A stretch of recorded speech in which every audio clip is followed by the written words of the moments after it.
Oh, we got somebody here. Chef PC. How you doing, Chef? Can't wait to see some whiskey. All right, cool. Some people are showing up.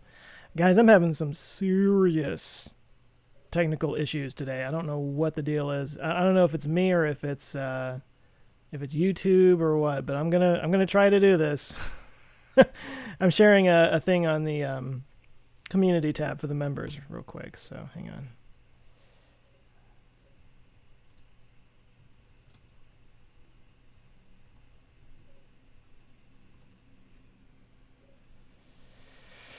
Oh boy.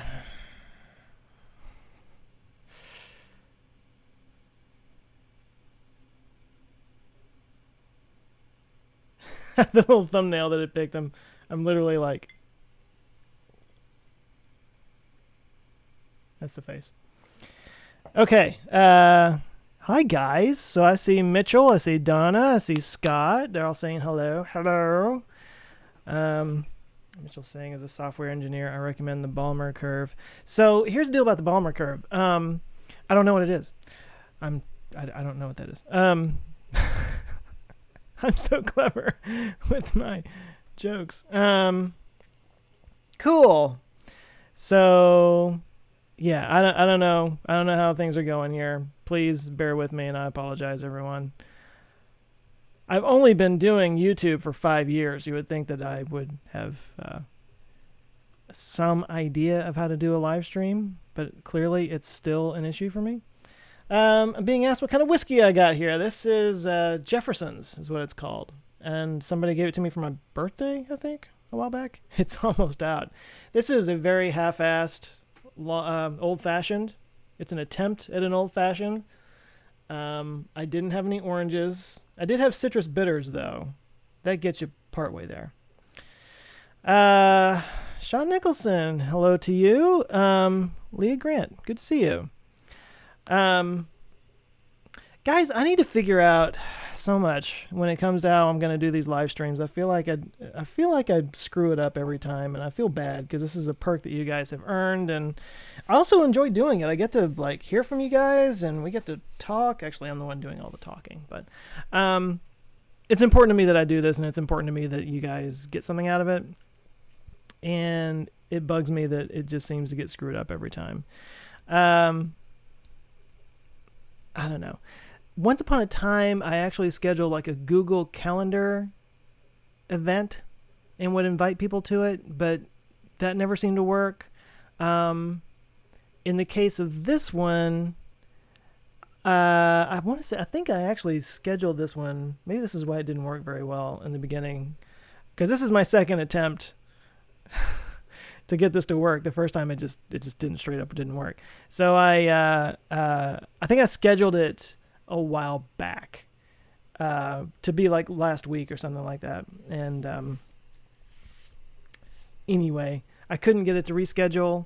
YouTube has changed everything on their platform. They got this new Studio Beta, which there's a lot of things in it that I like a lot, but they have actually changed up their live stream or the way they live stream, and it's been a challenge to get adjusted to that because I was never good at live streaming anyway, and now they've changed up how they do it. So let's see how many people I can blame for this besides myself. Patreon stuff. Let me talk about some Patreon stuff I got going on. I recorded a video earlier today, and I need to edit it. I might do it tonight. It might wind up being tomorrow. In the next couple of days, I'll put it out there. I rearranged my cubbies back here. I don't know if anybody noticed yet, but there's some new stuff. And I got rid of all those little stands because they were mostly outdated. And yeah, but new stuff. It's all explained in the video. I'll edit it together and throw it up pretty soon. But let's see what we got going on here. Mitchell wants to get crunk. Get buck, yo. Have I ever had Drambuie Old Fashioned? A Drambuie bourbon with a few dashes of bitters and orange slice. No, I have not had Drambuie, but when I was in Florida, Seth convinced me to have a brandy Old Fashioned. Apparently that's how they do it on the East Coast or up in New England or wherever he's from. No. He's from the Midwest. He was from like Wisconsin or something like that. Anyway, apparently brandy Old Fashions is what they make up there. It was good. It's all right. I am definitely more of a bourbon guy. Can't help it. You can take the boy out of the South, but you can't take the South out of the boy, which is a ridiculous thing for me to say because I'm not really from the South, nor did I get out of it. I'm in the South. Texas doesn't consider itself the South. It's not like the old South of the. Yeah. Anyway, but no, I haven't had a Drambuie one. I might have to try that. Something just flew by. So Mitchell says, you missed the first one. Seriously, here so you can get drunk like I tried once in your live streams months ago. I don't know if this will get me drunk, although I haven't eaten much. It might get me partway there. It's definitely a good lubricant. I do prefer to drink a little bit when I do live streams, especially like big live streams. I'm still not used to being live. It's YouTubing without a net. It's very distracting. Chef is asking if I watched the Star Hopper. Yes, of course I did. That was exciting.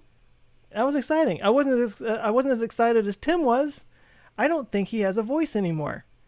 Homeboy like just went nuts. It was funny. I actually had to turn my wife was sleeping upstairs. I had to turn it down. Speaking of my wife, she's gonna come home any minute now. She's at a book club, and when she does, the dog's gonna bark her head off, and it's just gonna be a thing. But I'm just letting you know. No, that was awesome. And I went on Twitter. I don't know how many of you guys follow me on Twitter. You know what? If I had this in my hand, I need to be drinking it. I made a statement that I kind of stand by, but I got some facts wrong.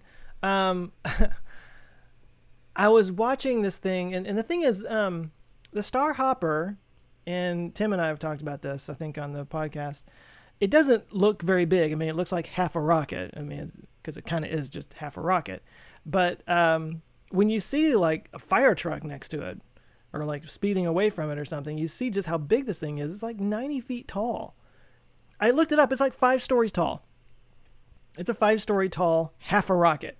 And I was watching this thing, and it did its little maneuver, and it landed perfectly. And it was just, I actually said out loud, perfect.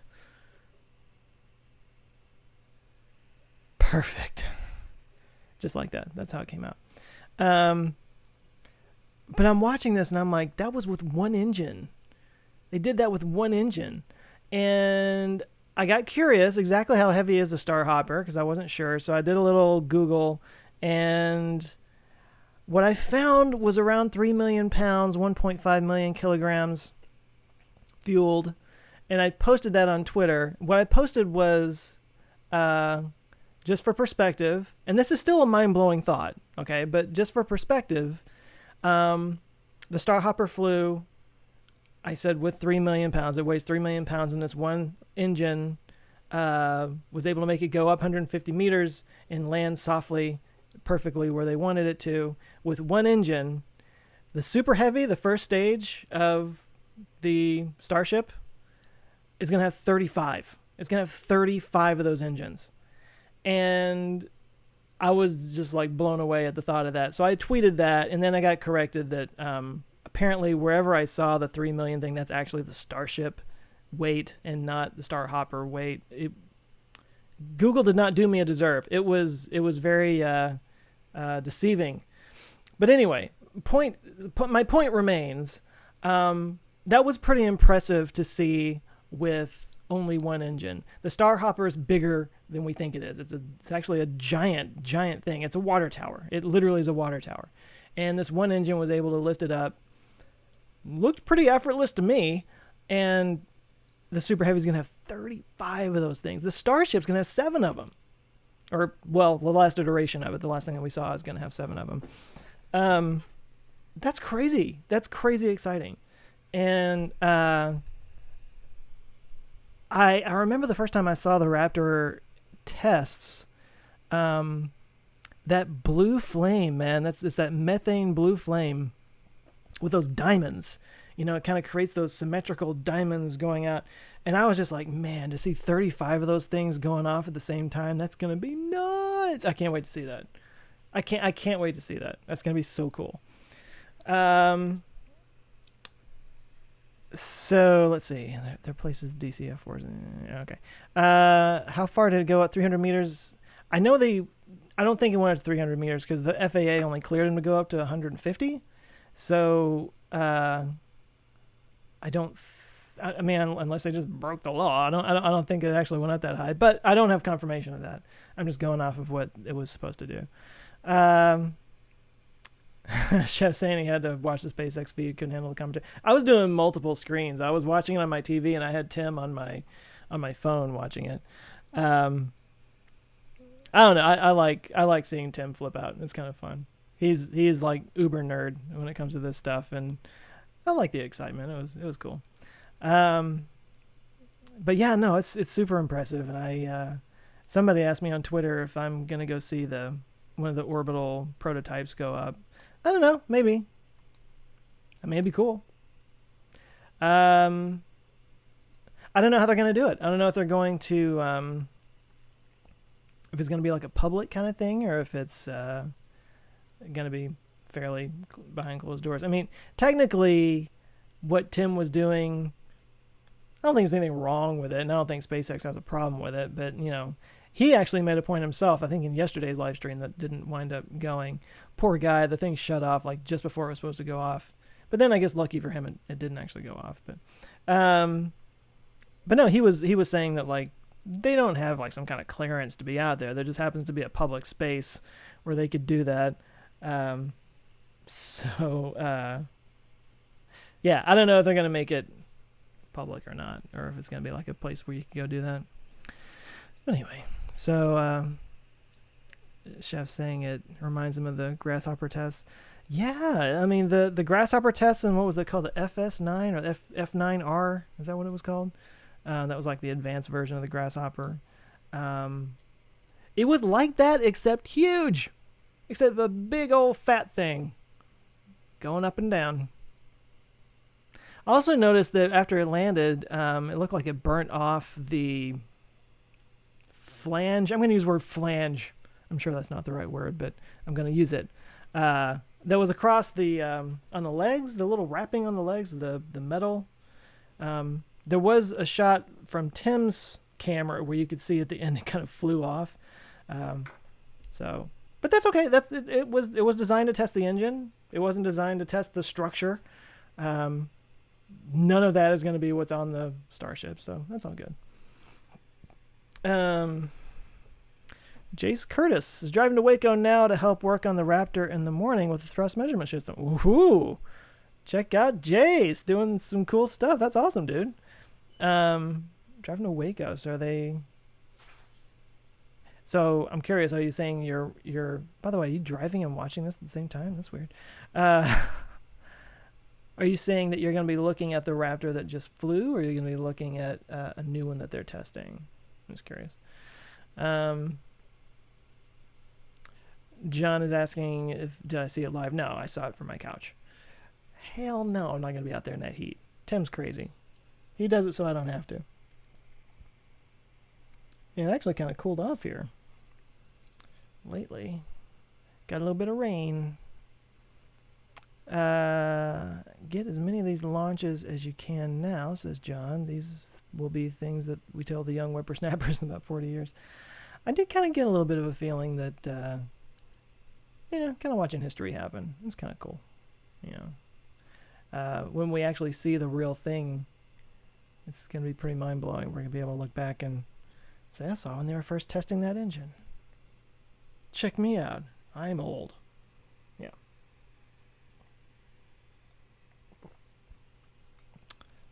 Oh, so you're going to McGregor, says Jace. I see. There's a coffee shop that I work at down the street often, and I was there today, and I noticed that their milk comes from, quote, happy cows in McGregor, Texas. And I was thinking, yeah, they're probably laced with all kinds of rocket fuel and stuff. It seeped into the ground, got into the cows. Now I'm drinking it with my coffee. Oh, well, it's worth it.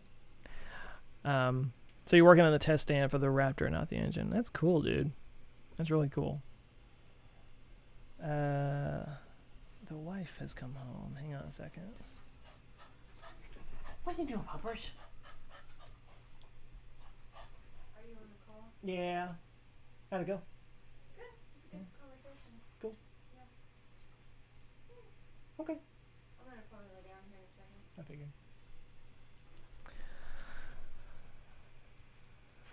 Just don't ask how I'm texting, Jace. For shame. For the shame. Let's see. Chef, just curious, as Joe's in Texas. Oh, you guys are talking about, yeah. No, so Boca Chica, Brownsville, that is literally like a 9, maybe 10-hour drive from here.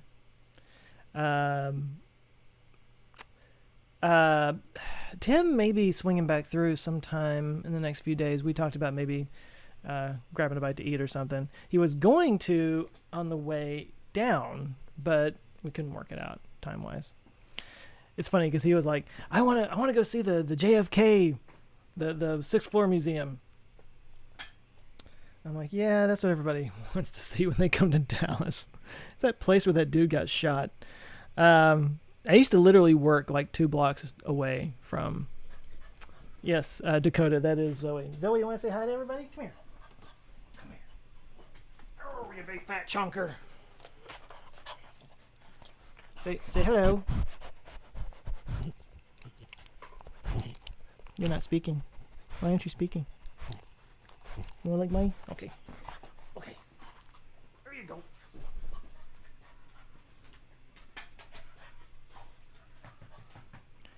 The little chunker. Mavelinsky, hello. Haven't seen your name in a while.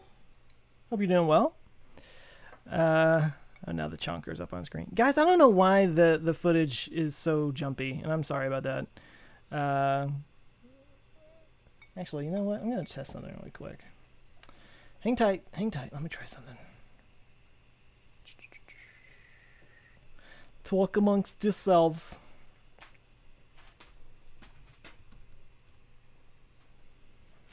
I'm going to check my internet speed. Well, internet speed's fine. This must be a YouTube thing.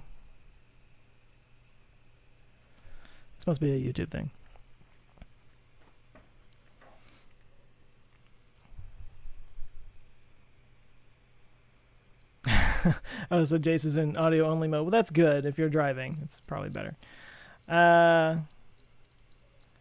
Great channel. Want to stay, but time to work. Chris is doing a late night kind of thing, I guess. Eric, gonna be in Dallas next week. So I don't know. Next week. What is next week?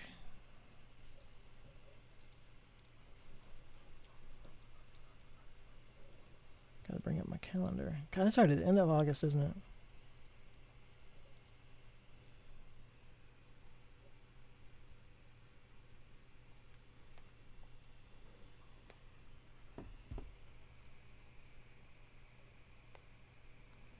I don't know. Hit me up when you're in town. Might could work something out. Okay, so John says happy pug noises. No, sir. No, sir. She is a French bulldog. How dare you? Funny thing, people with French bulldogs really get upset when somebody calls them a pug. I get why, but she's a Frenchie. We get really weird about that. Speaking of speed, Austin went from LTE to 5GE today. All right, good for them. Yeah, actually, who was it? MKBHD, Marcus Brownlee. He did one on the 5G in Providence, Rhode Island. And he talked about how 5GE is not really like 5G. It's just sort of like 4G with a fancy title. I've been having a lot of people asking me to talk about the 5G thing, and I don't really know what to say about it. I feel like it's been covered pretty well in other places. My biggest concern about it is just that because it's such a shorter wavelength. What are they doing? Oh no! Bring that to me. Hi, 1 second.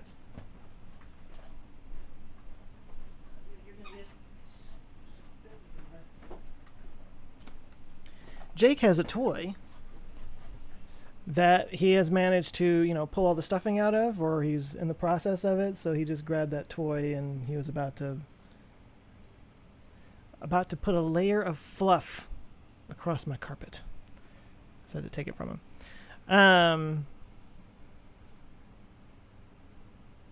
He's about to do it again. Can't have it, bro. I think that when I sit down to record and I just start talking, the dogs, they don't understand camera and people in other places in the world. All they know is I'm talking, and they think that I must be talking to them. So they come around, and it's a whole thing. Anyway, way to ruin my day. I've been tricked. I don't know what you're talking about. So let's see. What's going on? What can we talk about? Y'all have any questions? Have any thoughts? Any ideas for videos? You have thoughts on the recent videos? The consciousness video maybe from Monday? The dogs are flipping out.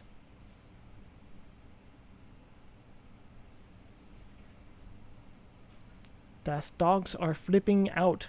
You know what I want to know is how much Tim made from his live streams. Holy gads. I was like just watching all those super chats come in. I was like, wow. Even if like it didn't go off yesterday. Like I've had some live streams that made some pretty decent money, but like I don't like that. I see why he does these launches. I mean, obviously he wants to be there for him, but good Lord, like that's just part of his business. It's crazy. Eric wants to know my shaving regimen. That's an interesting question. I don't know that I have one. I basically shave whenever I'm about to record, except for today. I didn't really get around to it. I have a little beard trimmer that I keep it fairly, as little woodsman-y as possible. But no, I just kind of shave under here. I'm actually on Dollar Shave Club, and because I have a beard, I actually don't shave that much, so I've got just piles and piles of razors.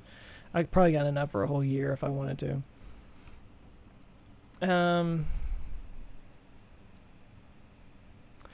Mitchell Rodriguez said I needed a woo-woo alarm for sure on that one.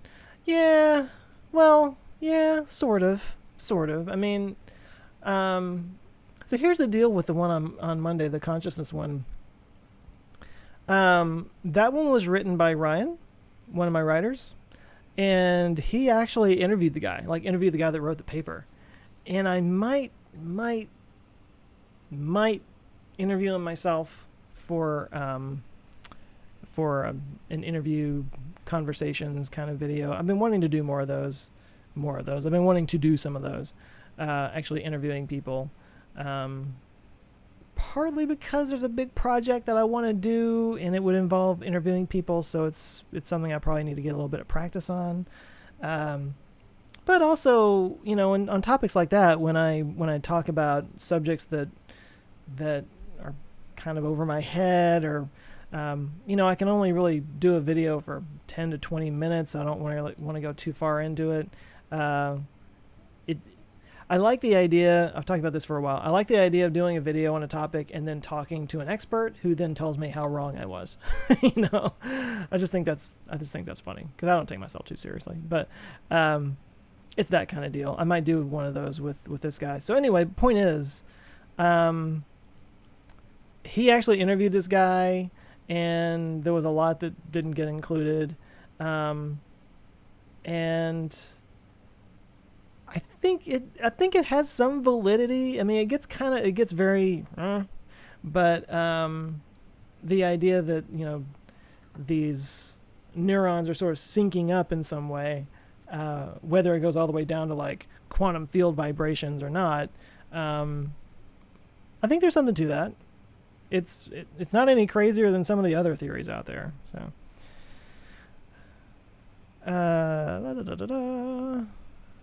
Eric's asking how the new peeps are working out. I guess the new writers that I was talking about. It's going pretty well. So the one for Thursday, which actually I'm about to share on Patreon here in just a minute. Probably when we get done with this. That was written by one of the new guys, and it's basically on the lottery curse, stories of people whose lives were ruined after they won the lottery. The whole idea that winning the lottery might be the worst thing that could happen to you. It's going pretty well. It's interesting. Everybody kind of has their own strengths, and it's fun kind of going through and figuring those out and working with that. So no, it's a 3-month test, and so far I can't complain. I've got 2 that I'm working on that were provided the research and written for me. It's just now kind of really starting to kick in because it took a couple of weeks for them to kind of get up to speed. So I'm starting to feel it now. It's like it's nice to kind of have a backlog of videos, and I'm slowly kind of getting caught up and ahead. So it's working. It's working pretty well. There's one guy in particular named Cooper who's not a writer, and he's not written anything like this before ever, and he's doing a great job. I'm kind of patting myself on the back, like I found some talent there or something, like I had something to do with it. But I think the reason why I thought he might be good for this is because he's always like reaching out to me with ideas or thoughts on a video, and so I was like, maybe he's got a good feel for it, and I think he does. So I'm happy so far. Have I heard that blue light can increase alpha waves or something like that and decrease the likelihood for Alzheimer's? I don't know that I've heard that. I know that blue light like keeps you from sleeping. Maybe that's part of it. If your brain is producing alpha waves because of the blue light, then it probably wouldn't be slipping very easily into delta waves, which would help you to sleep. I'm making all kinds of just assumptions here, but I suppose it's true. Sean's excited. I'll be doing some longer videos going forward. Can you tease what the next big video will be about? Yikes, that's a good question. The next one for Monday, I can tease it, is, and I'm working on it right now. I was kind of hoping to get it recorded today, but it's probably going to be tomorrow now. It's about the Skylon space plane. It's this British concept vehicle that would take off and land like a plane, but would actually get up into orbit. It's kind of interesting.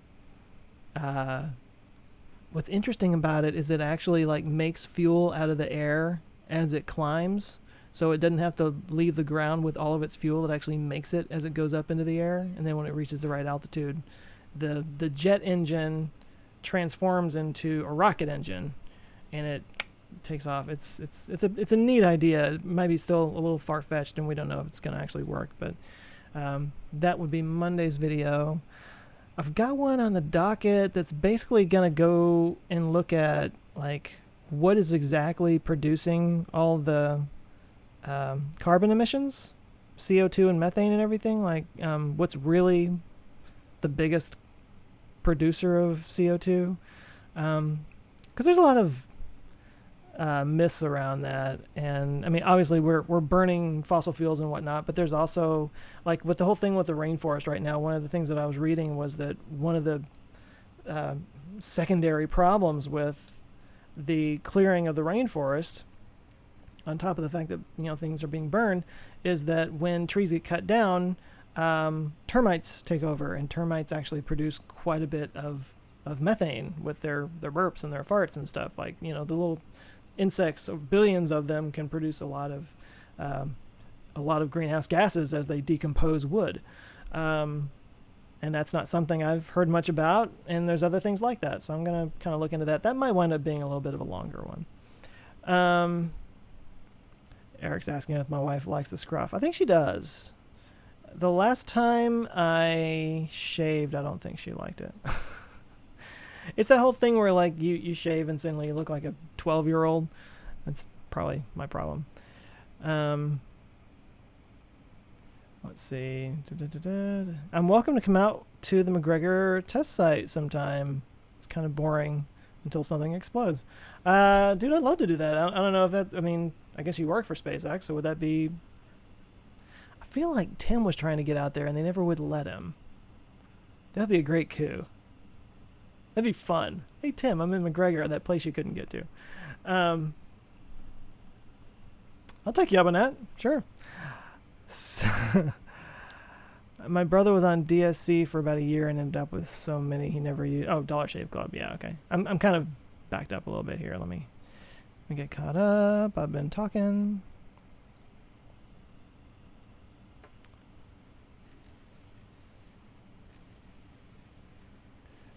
Interesting. So there's the whole 432 hertz thing that a lot of music producers are messing around with. That's supposed to be the natural harmonic of the human brain, and it sounds a little iffy. I don't know anything about that. I've never heard of that. Some of you think that's an interesting video idea. Let me write that down.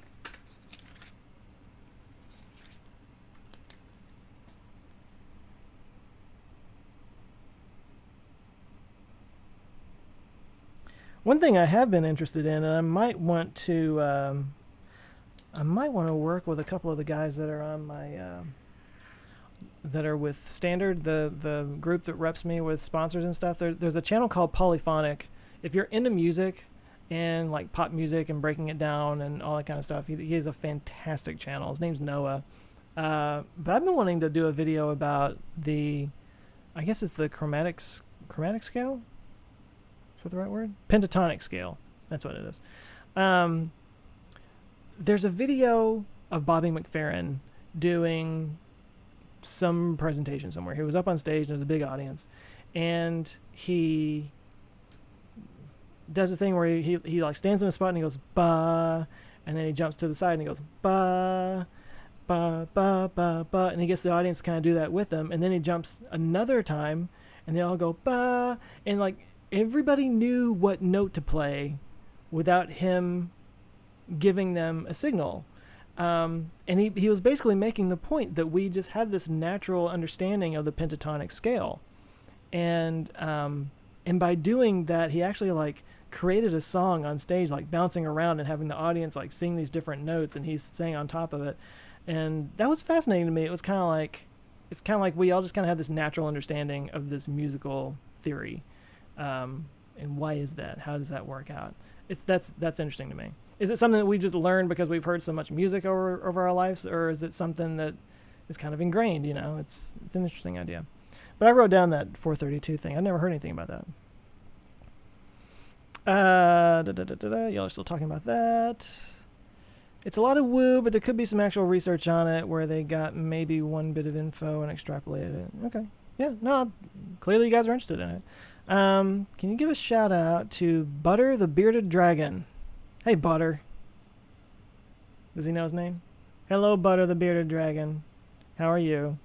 I never had a bearded dragon, but I really used to be into reptiles. I actually went to reptile shows. I had an iguana once upon a time. I had a Nile monitor, which was the dumbest thing I've ever bought. It's basically an alligator. And it was mean. And it never warmed up. It was a beautiful lizard. It was like black with little yellow spots, which probably should have been a warning to me. But no, I saw it somewhere. I was like, that's so cool looking. So I got it and didn't realize. I mean, those things literally grow to be like 5 feet long. I don't know what I was thinking getting this thing, and I had to get rid of it. My favorite one that I ever had was a prehensile tail skink, which came from Melanesia or something like that. It was a really just chilled out, really cool little lizard, and it didn't move very fast, and it would just like hang out on my shoulder, and I would play with it. It just had this like goofy grin. It was a beautiful little lizard. I had that one for a while. Jason's saying there was a space plane in a movie about that kid born on Mars, and it was by a company called X-Core. The engines for X-Core were testing in Midland. Oh, interesting. Okay, cool. I know what you're talking about. What was that called? I never did see it, but The Space Between Us? Is that what it was called? Yeah, I never did see that. I was curious about it, though. It seemed like a sort of kind of a kid's movie. All right, so yeah, Dakota's talking about the blue light thing. Natural blue light only comes from the sun, so our bodies associate that with daytime. That's more of a circadian rhythm thing. Yeah, I've heard that too. Have you heard of Kerbal Space Program? That's from Spinning Infinite. Yeah, of course I've heard of it. Whenever people talk about video games, I immediately I don't know, reject it because I barely even have time to get the videos out right now, much less read something. I'm way behind on reading stuff, and then beyond that is to actually try to get into a video game. It's just, I just don't know. I don't know how people do it. I don't have the time for it.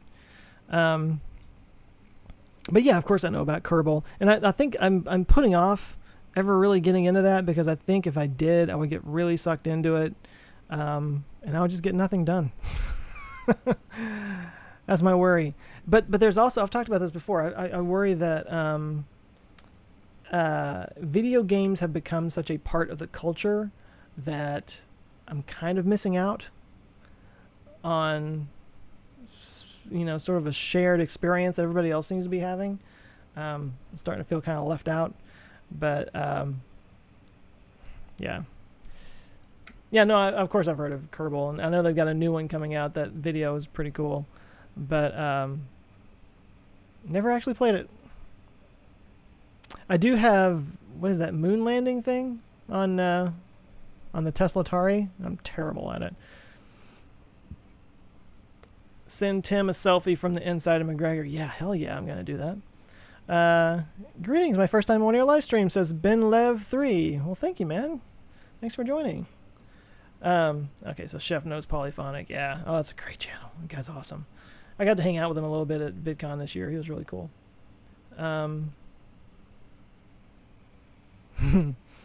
Gotta feed the kids. See you guys. Wish I could hang out more. Love the live streams. Cool. Well, thanks, Mitchell.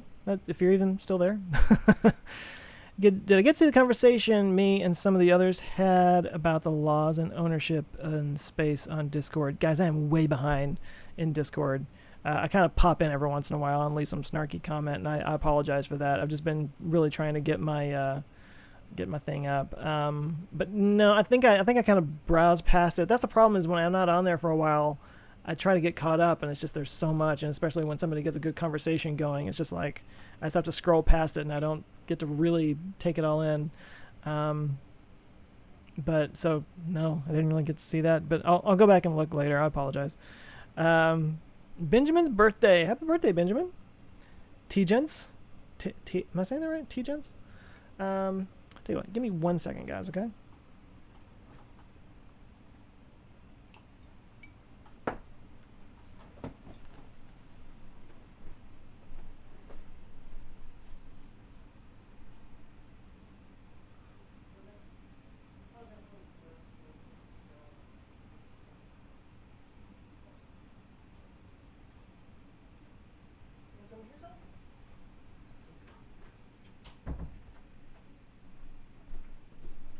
Okay, sorry about that. My wife was like about to go to sleep, and I needed to close that door, so I'm not in here like talking all loud and keeping my honey wife. Wait, what? My honey wife? Good Lord, what's wrong with me? I need more drink. I need more drink. This is now an ASMR live stream.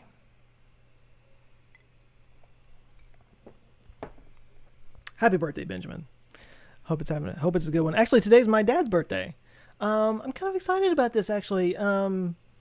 I got my dad tickets to the Cowboys game, and so let me tell you how I gave it to him. The sneaky little bastard. I called my dad on his home phone. I probably could have done all this on his cell phone, but my dad is 76 years old, and I don't trust that his phone foo is very good. So no, I called him on his home phone. We get started talking. I'm like, hey, I got a birthday present for you, but I got to text it to you. So I texted him the ticket, or a screenshot of the ticket. And literally I was like, okay, here you go. And I do this, and then his phone rings. And it's my cousin calling to wish him a happy birthday. And he's like having a conversation with her. Oh, okay. And I'm just sitting here like, anyway, he finally gets back on there, and he didn't know what it was at first. He's like, what? Because it was like a QR code. You know, where are these weird marks on the thing? And anyway, when he finally figured it out, he's like, Dallas Cowboys and Miami Dolphins. What is? And I was like, do you want to go see the Cowboys, Dad? He was like, what? Anyway, it was a good reaction. And what I did not know about the old man is he's never been to a Cowboys game in his life. I didn't realize that. I figured he had at some point, before I came along and ruined all of his dreams and plans. No, I figured that he had been to a Cowboys game at some point. He'd never been to one. So yeah, later this month or later next month, I'm taking my dad to a Cowboys game. So that'll be kind of cool. But today was my dad's birthday as well, August 27th. Happy birthday to you and my dad. So I'm being told the video's frozen. Is the video frozen now?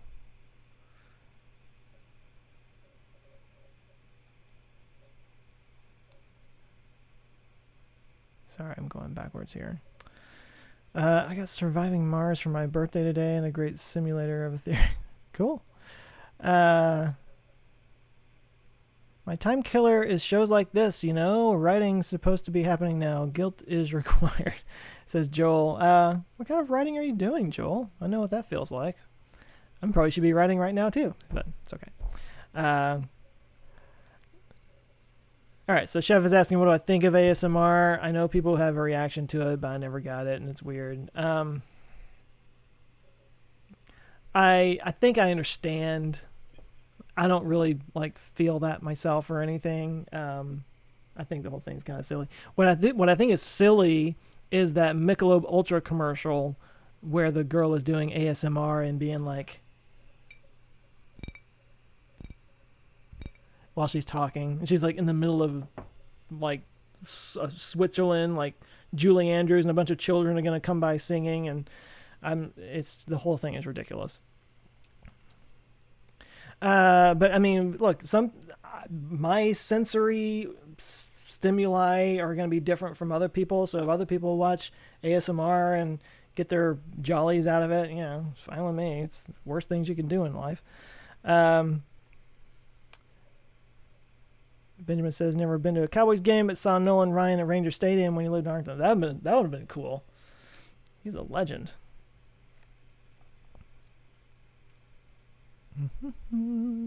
Took my mom to see a Stars game, and she had never been to a hockey game. After that, she made me get season tickets to the Tulsa Oilers. That's cool. Well, have I ever been to a hockey game? I never really followed hockey. I know some friends that are super into it, but I don't really follow sports at all anymore, honestly. I mean, the only sport I really played seriously when I was growing up was tennis, and I was pretty good at it. But even that I haven't played in so long. I'm so afraid of the sun now. I got a really nice racket as a birthday present just a few years ago, and I kind of feel bad. I haven't really used it much. But even tennis, to be fair, I never really liked watching tennis. I liked playing tennis. Every time I watched it, it just made me want to go play. Let's see. Sawyer, hello, people of Earth. Oh, what people are you? Where are you from? What planet are you from? Joel's doing content writing. Well, that's vague.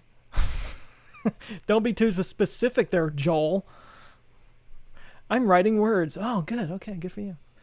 Oh, you're all talking about People of Earth? I never watched it. Heard of it. When is the back wall going to be changed? Says Eric. Was I talking about that earlier? Well, I'm kind of sitting in front of the part that's been changed. Let me... Hang on. Yeah, all those stands are now gone, and they're being replaced with these things. There will be a video out in the next couple of days where I talk about... I kind of videoed myself doing that and explaining it.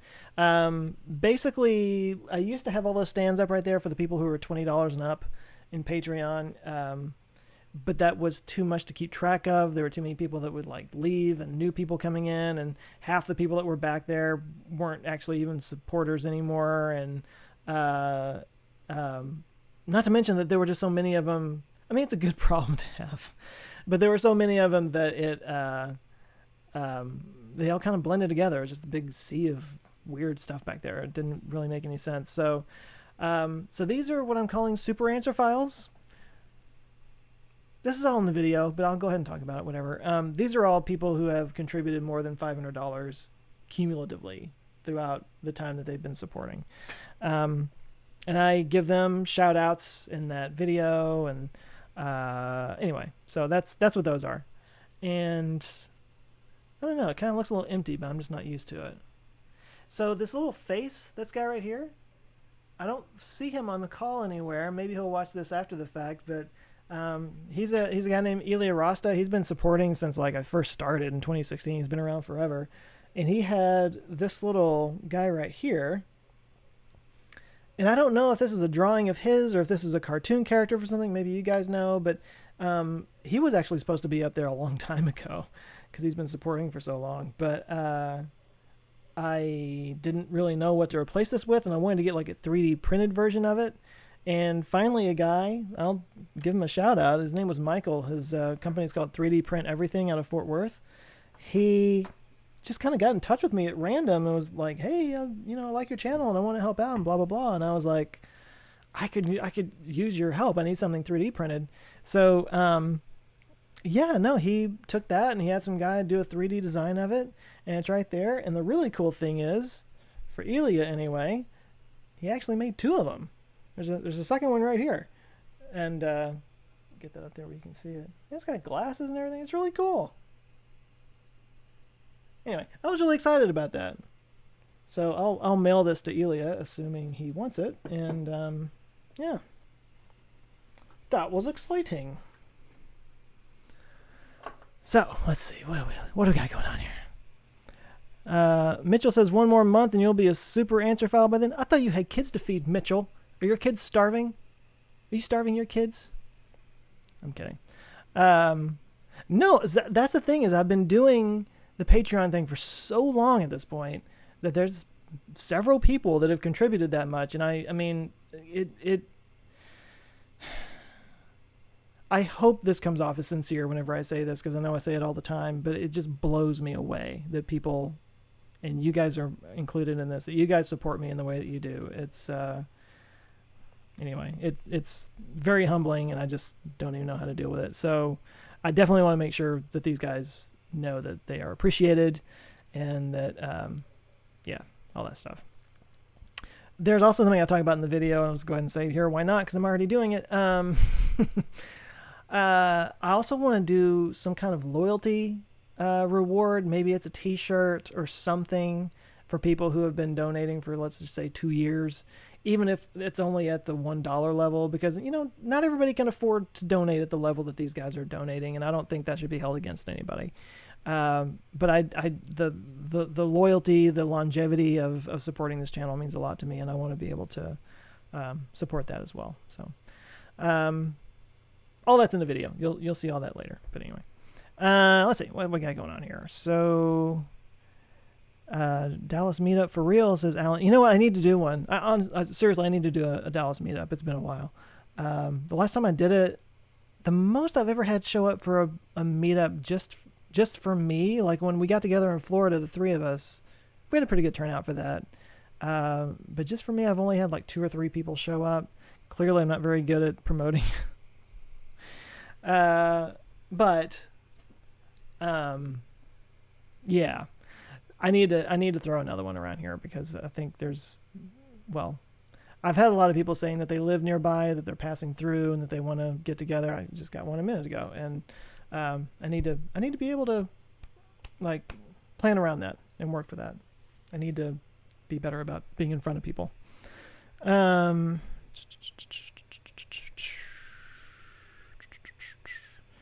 Content mill, text broker, freelance writing, just starting out at short articles. Okay, cool. That was Joel. Congrats to you for doing that. I am always about finding a side hustle. That's something that you can scale up, and that's also a valuable skill that you can charge for. So Sawyer has a question regarding the consciousness video. Is it too deep for tonight's mood? No, it's not too deep. I don't know how well I'll be able to answer it, but go for it. Yeah, Chef. Okay. Maybe I'm getting caught up here.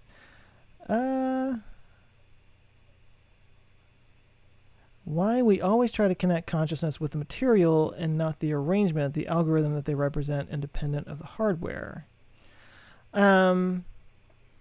So that's kind of, sort of, a little bit, not really, but yes, the sort of what was being talked about, I think, in the consciousness video. Um, Somebody in the comments made the point that, like, so would a river be more conscious than a rock because it's more flowing and there's more activity and there's more movement there in terms of like what's going on inside of it. One of the things that was said, and by the way, if you guys want me to do a conversation or an interview with this guy, this Tam Hunt guy, I can totally do it. I mean, we've been emailing each other, and he was like, "Yeah, totally. Let's."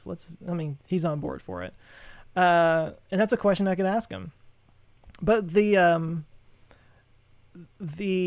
impression that I got from it was that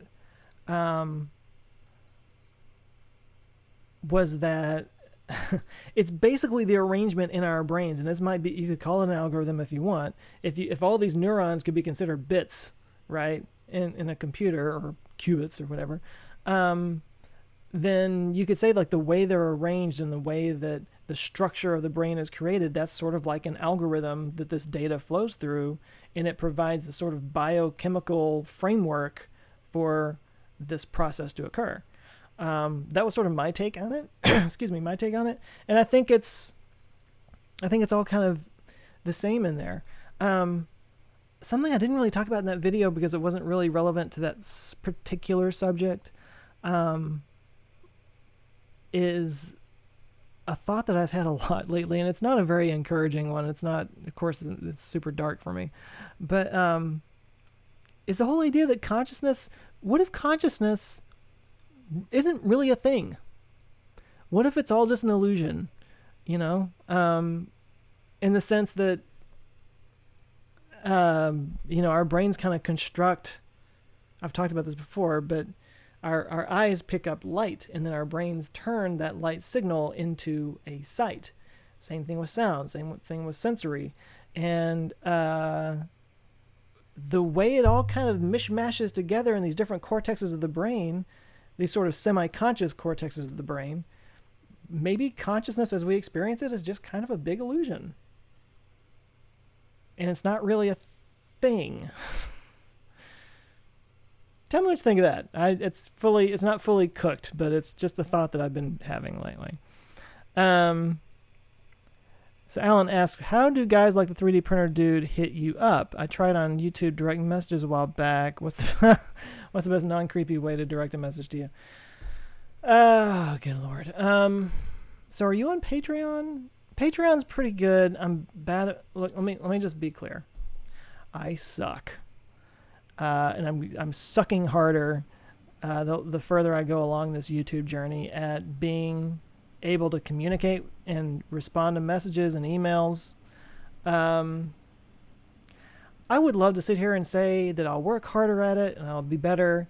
I know for a fact I will not be getting better about this because the onslaught of messages that I receive, it's overwhelming.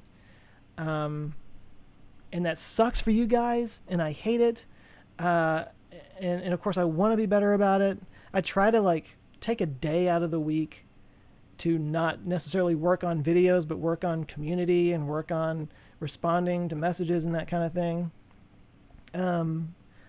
Facebook, don't even try. I get so many messages on Facebook. I mean, like several a day. And I just can't respond to all of them. The email in YouTube, which is actually, it actually goes to my standard, the guy who's like my rep. So it's mostly for business inquiries, but I do get those emails. I do get them and I see them. And when I can, and if you catch me at the right time, I will respond, but it's just kind of a luck thing. So Alan, I see your name. And if you write me, I'll try to keep that name in my memory and I'll try to be better about responding to you. But the 3D printer guy, I think he did just email me. But again, it was like, I was thinking in my head, I need to get something 3D printed. And then a 3D printer guy contacted me and said, hey, can I help you with anything? And I'm like, yes, actually you can. It just happened to catch me in that moment. A lot of times I get emails from people and it's like, I've got this theory of reality and I want you to read it. And it's this big ass long email. And it's like, dude, no, I'm not even, no. I can't. I don't have time to even read that. And a lot of times when I get emails like that, people say, what are your thoughts on this, that, and the other? And what they're really saying is, hey, can you go on your channel and espouse this worldview that I have for the whole world to hear it? And I'm like, dude, I don't even espouse my worldview for the whole world to hear necessarily. But I know it's difficult, and I'm sorry. If you're on Patreon, I do try to put that on top, because, well, you guys have earned it. You're supporting me. I would be crazy not to. Having said that, I need to be better. I know I just said I wouldn't say that, but there, I said it. Bottom line is, TLDR, I suck. Spinning Infinite, do you think it's possible that when you die, you relive all your memories over and over for infinity? If you were told a-hole, then you get to feel like an a-hole for infinity. There's,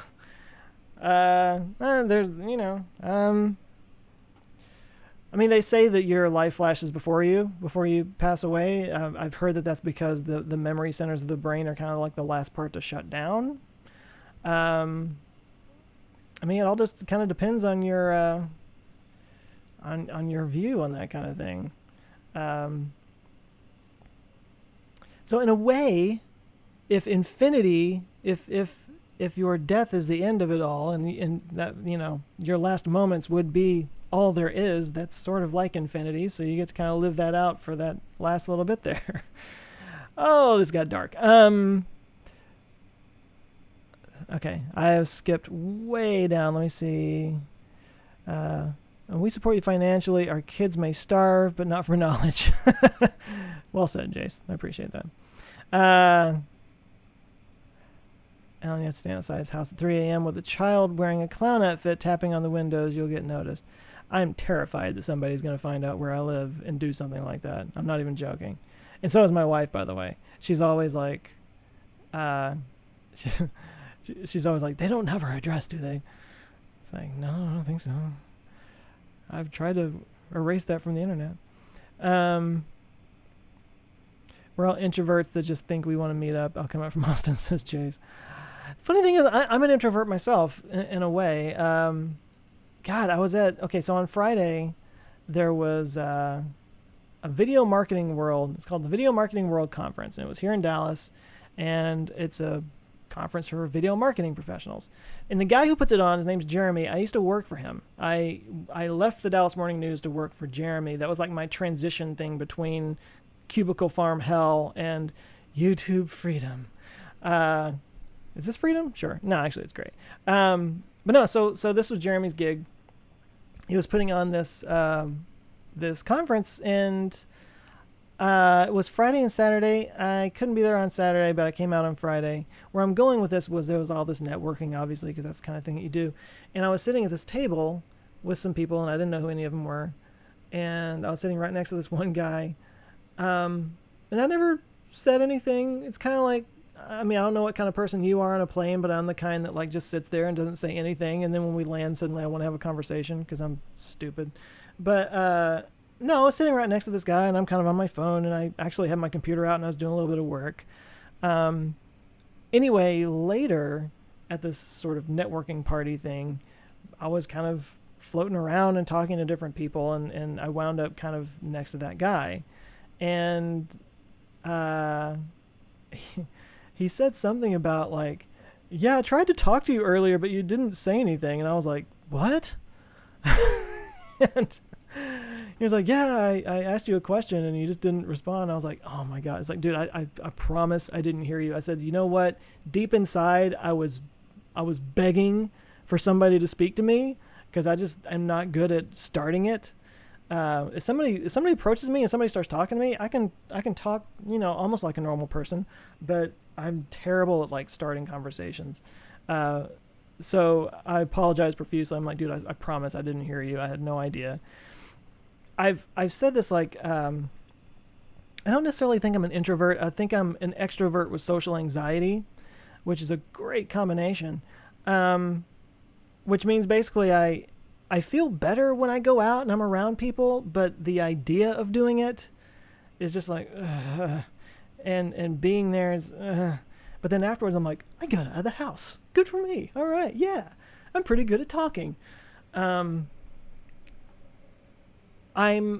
was I thinking the other day? I'm extroverted enough to have a conversation, but I'm introverted enough that I'm worried that it comes off as being aloof or being. See, here's the deal. So now that I've got this channel and it's become this whole thing, and I've got this sort of like weird micro celebrity thing, micro fame going on, when people, the status kind of changes in social situations, you know, like I used to just kind of like be some guy that nobody knew, and now I'm like a guy that some people might know and some might not. And even if you don't know who I am, if you see like a crowd of people around me, it's kind of like, who's that guy?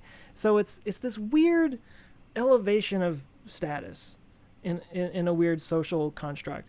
And along with that comes an assumption, if somebody is quiet or not engaged in some way, that person is like, ooh, look at him, he thinks he's better than blah, blah, blah. When really deep and down inside I'm just like, I'm really awkward. It's really just that I'm awkward, you know.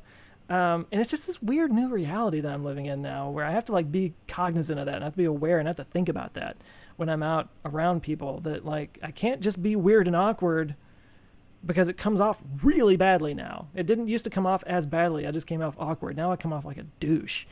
And I don't want people to think I'm a douche. I'm not a douche. I'm a pretty nice guy. So anyway, that was a very long explanation for that.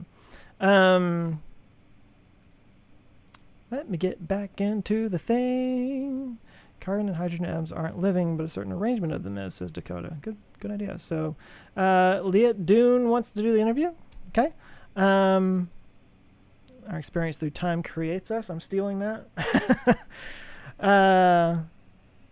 The Cybalian Hermetic philosophy teaches that all things have their own level and form of consciousness, from rock to human and all in between. So that's sort of like panpsychism, and that's sort of what I talked about in Monday's video. I mean, I kind of like that idea. The end.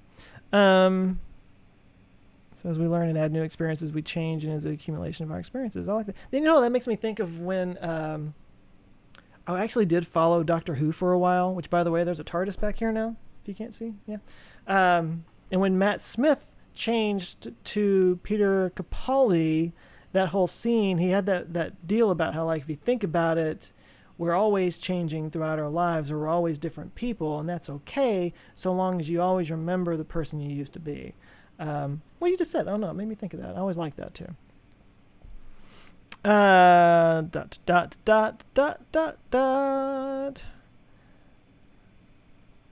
Harry Evitt has joined the chat, people.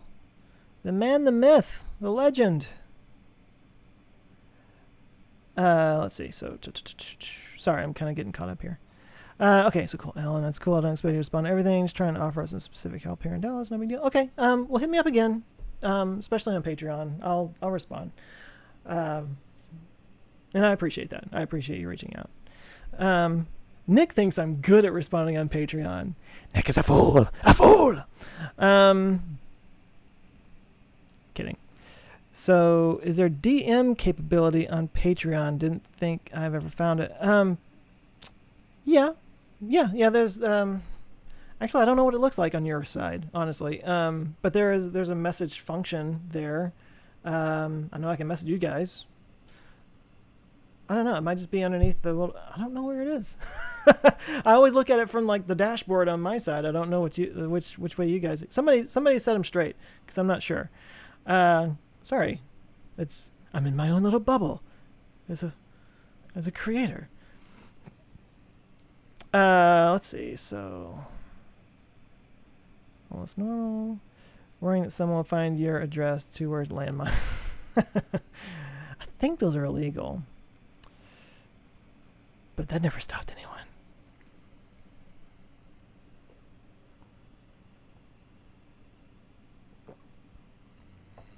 Okay, so Spinning Infinite's talking about, pretty sure I'm supporting you through this YouTube Patreon-like service. Yes, it looks like you are, because I see my little smile, my glasses there. Would it be better to actually use Patreon? I've never used any of these services before, so I don't know what's up.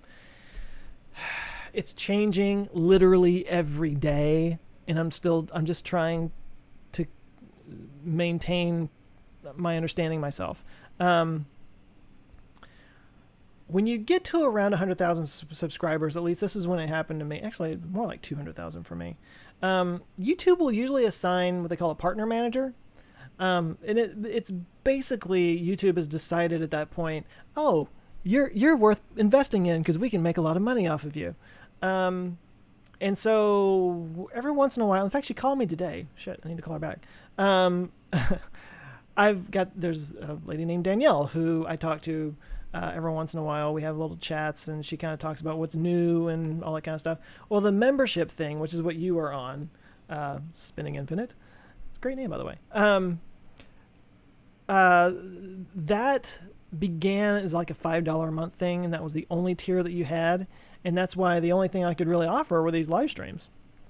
Well, that's becoming more like Patreon. It's becoming a tiered system, and I think you can do 4 or 5 tiers. And I need to get this set up. We talked about this the last time I was on the phone with Danielle, but no, basically it is becoming like Patreon, which honestly I don't like, because that means everything that I do on Patreon I have to do twice now. You know, like everything I post on Patreon, I got to go over to the thing and post it there too. It's just twice the work. And as you can tell, I'm not very good at staying ahead of these things anyway.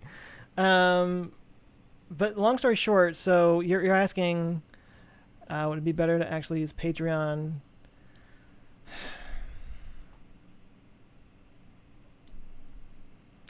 Man, that's a good question. I really don't, I got to think about this, actually. For me, I really wish it was all in one place, and maybe at some point Patreon and this memberships thing will sort of maybe merge in some way so that it could all be kind of handled from the same spot. So, and because I've been doing Patreon for so long, and there's like 1,500 people supporting on there, or whatever it is, maybe it's more like 12. There's a lot of people supporting on Patreon, so it's kind of easier for me to keep them all in that basket. But I would never tell somebody, do the thing that's more difficult for you, because I need my life to be a little easier. I fully understand if you already have like a YouTube premium account or something like that, and you already have like, you know, money being drawn out of it, and it's just simpler or whatever. I totally get that. So, but if you're asking about how to reach out to me, that's actually a really good question.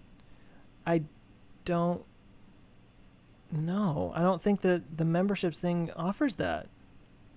I could be wrong, but I don't think it does. You got me thinking about it. I'm really not sure. Like I said, it's literally changing all the time, and if it doesn't have that functionality now, it might in 3 weeks. I don't know. I mean, it's a chore to keep up with it. But I mean, you can always email me. I'm trying to think of what the best places to reach out to me, because people reach out to me on Instagram. You know, actually, what's one of the best places for me, honestly, I cannot believe I'm saying this, is Snapchat. If you actually have like a question or you want to have a little conversation, I think it's the fact that when I read it, the whole thing about Snapchat is once you read it and you know, if you go away, it's gone. So you kind of have to respond right then. So I'm actually pretty good on Snapchat if somebody sends me a message of responding to it right then, because you have to, because it goes away if you don't. What I get though on Snapchat all the time are just like random pictures that people send me and just random stuff, and I'm like, what am I supposed to do with this? But when somebody does actually send me a comment on Snapchat, I'm actually pretty good at responding there. I can't believe I'm saying this, because I kind of hate Snapchat. But, it comes up as a notification. I got the little button and my OCD kicks in. I'm like, I got to get rid of that. And then I go and I look and I see the thing and I respond. I'm just better about responding there than in other places. Plus, Snapchat is not really a place where you're going to post a really long question or a really long diatribe on something. So it's usually like a simple little back and forth, and it's easier to respond to than somebody's manifesto, which I get all the time. Was that helpful? I hope that was helpful.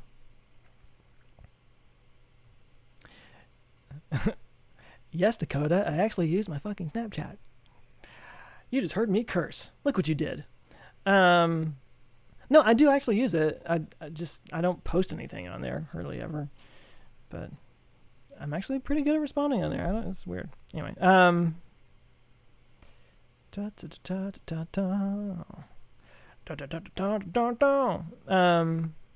you sent an email to my .tv email address since you're not a Patreon geek. Okay, cool. I'll check it out. Do I support any channels on Patreon myself?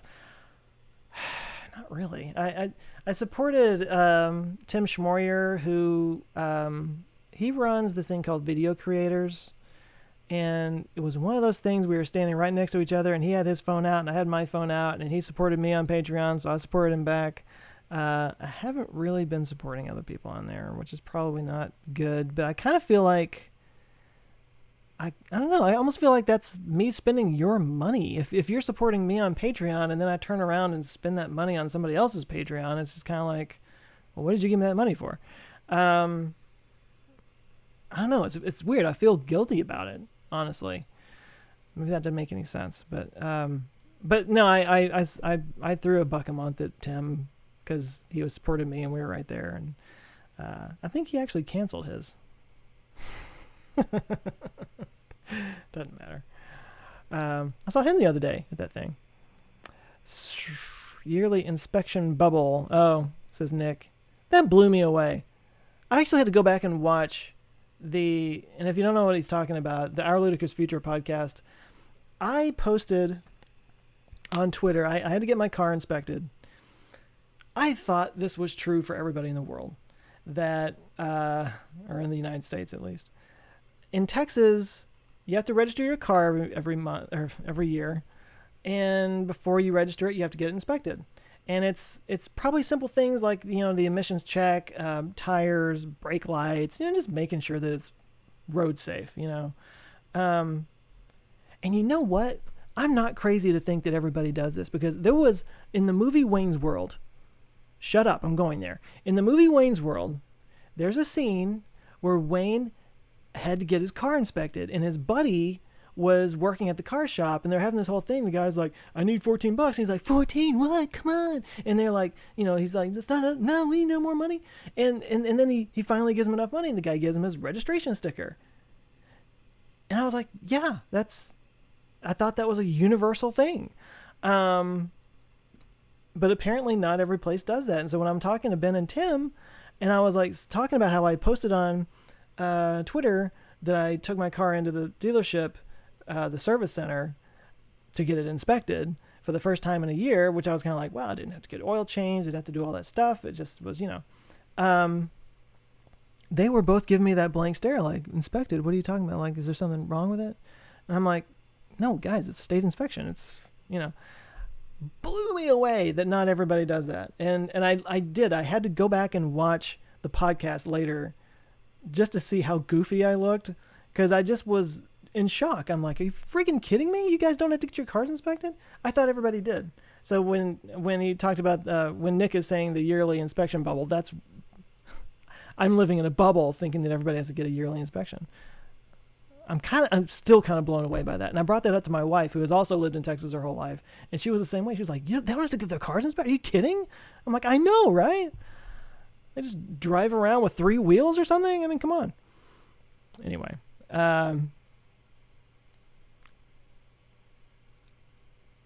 Patreon versus YouTube reminds me of the Uber versus Lyft dilemma, where the driver has to service both programs, says Jace. Yeah, sort of, I guess. And now we're talking about, doesn't YouTube take 45% of memberships? See, here's the thing. I don't even know exactly how much I'm making from the YouTube memberships because it just folds right into AdSense, which changes every month. So, I mean, all I know is that my average AdSense has kind of creeped upwards a little bit, but it's always been creeping upwards anyway because the channel's growing. So, yeah, I don't even know. Honestly, I couldn't even tell you how much I'm making from the memberships or how much YouTube is. I don't know.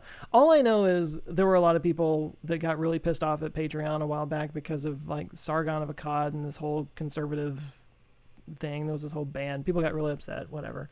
And that kind of fell on me. Like I lost not a lot, but I lost some subscribers on Patreon just because they didn't want anything to do with Patreon.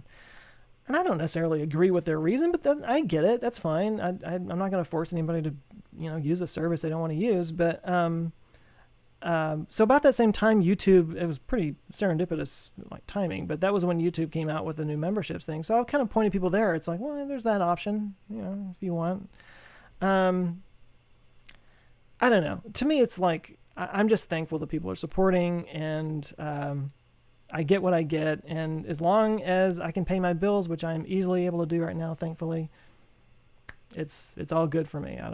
Whatever. Nick prefers Patreon, so there you go. That's what Nick said. You should try Flafiv? Flafiv?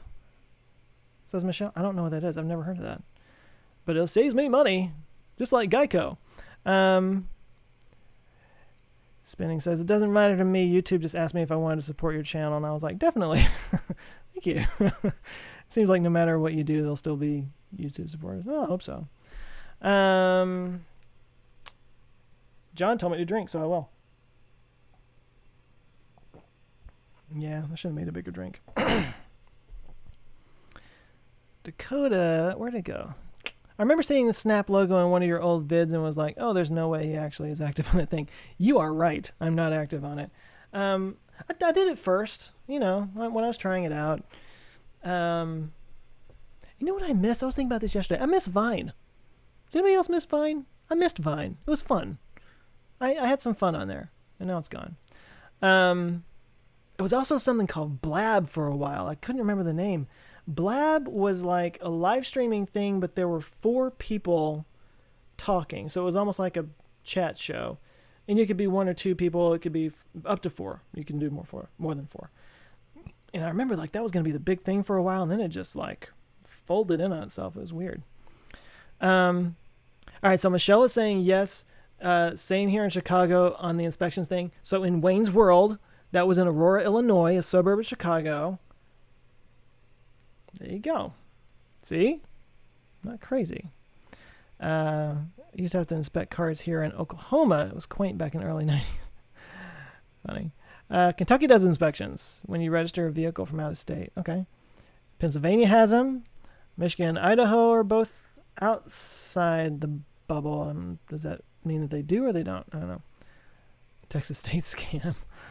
Oregon's freak out anytime they have to pump their own gas for the same reason. Yeah, that was kind of funny. When I found out that in Oregon you can't pump your own gas, I was like, I don't know, that's funny to me. Earshot Media, how you doing, man? I always get yelled at every time I try to. Oh, back to Oregon. I've never actually been to Oregon. I probably should go sometime. I do keep a P.O. box. Yes. If you give me your address, we can mail it. Don't send me checks. You think I'm bad checking my inbox and my email? Checking my post office box is even worse. But basically, every time I check my post office box, I've got to get a crowbar to like get everything out of there, and 90% of it is crap for whoever had it before me. Or Bibles. Getting plenty of those.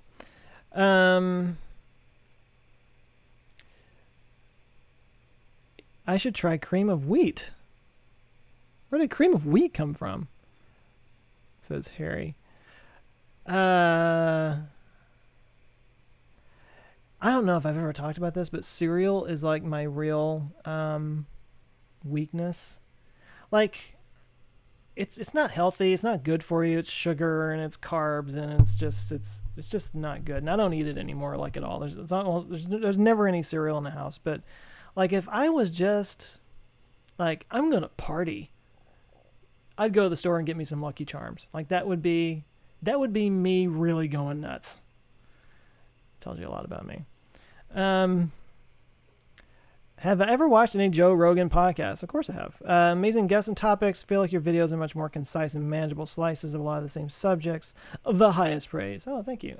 It's funny. I get people tweeting at Joe Rogan all the time. Happened today, saying that he needs to have me on his show. I don't see that happening. The people that he gets on his show are real thought leaders and authors and politicians. I mean, he's got like presidential candidates that's showing up on his show now.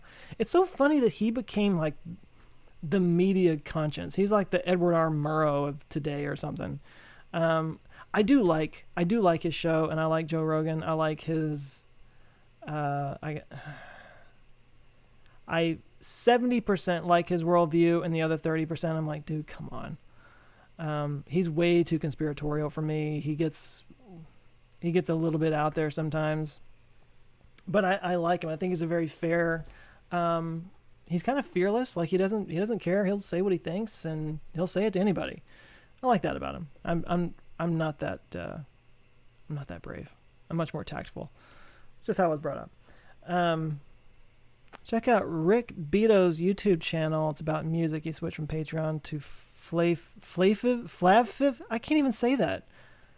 Is that even a word? Are those even consonants? I've got to see what this is. Hang on. Blame Michelle for the dead air because I got to see what Flavfiv is.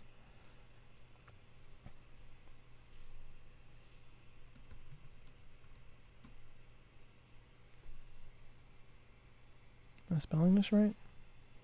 Flavfiv.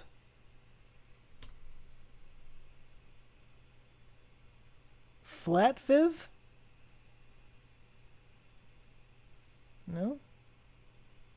Nothing's coming up. Flavfiv is the way you spelled it.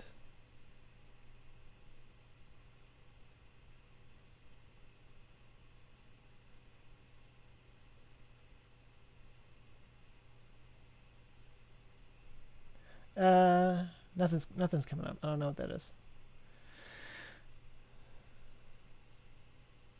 There are little icons of your head when you click the emoji icon. Does anyone? Yeah. So when I set up the membership thing, that's something that's like, I guess people get really into emojis, because they're also on Discord. You can also do that on Discord, and there's some on there.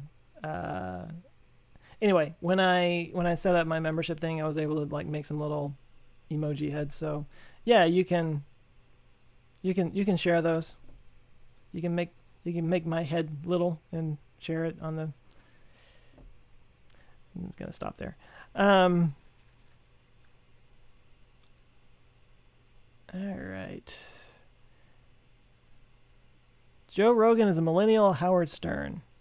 I don't know, Dakota. I feel like he's more.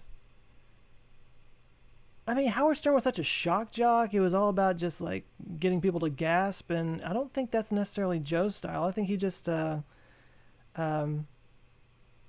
get where you're going with that. In terms of his like king of all media kind of thing, like his media presence, let's call it. I can agree with you saying that. I don't think he's the same style though. Maybe that's what you meant by that. Have you seen a video about the language of Georgia country? Asks Sawyer. Like the country of Georgia, or Georgia country as in the state in the United States? Either way, no, I don't think I have. Share, please. Rick Beto knows a lot. If you want to know music, the dude has theory, technique, and an ear to go. And an ear to flat five? Not sure. I know Rick Beto.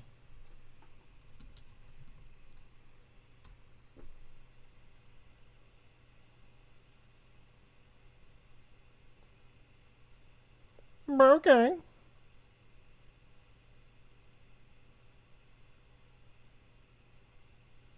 This is going to start playing, isn't it? Oh, shoot. He's huge. No, I've never heard of this guy.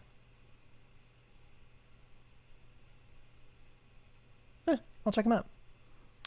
Thanks for sharing. Michelle, everybody thinks that you're Rick rolling people. I don't think you're Rick rolling because Rick did not come up. Dakota says she doesn't know anything about Howard Stern, to be honest. You know what? His movie's pretty good, though. Private Parts, if you haven't seen it, it's pretty good. Yeah, he's playing himself, but his acting is, it's solid. I mean, it didn't come off as a non-actor. Like, he was pretty good in it.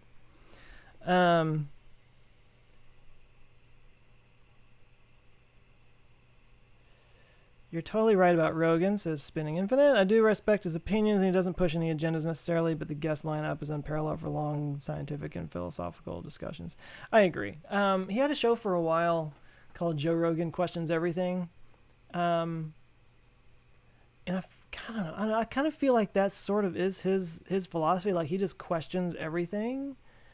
And while I like that to a point, I mean, flat earthers are questioning whether the earth is round. At a certain point, it's like, okay, no, we have the evidence. You don't have to question that anymore. You know, the evidence is there. Like, you question things until you have the evidence and then accept the evidence, unless that evidence gets disproven or something. And sometimes I feel like that's the case with Joe. I feel like sometimes he takes on subjects that are beyond proven, and in the guise of questioning everything and being fair, he kind of goes into crazy territory. And I'm kind of like, dude, no, that is settled. You can move on to something else now. Anyway, that's just my opinion. Rogan's not as great as Maron, but he gets better guests. You know, I've only listened to Mark Maron a few times. But no, it's funny. He was kind of like the big shot for a while, wasn't he? He was like the big time podcaster, and now it's all Joe Rogan. It's not all Joe Rogan, but yeah.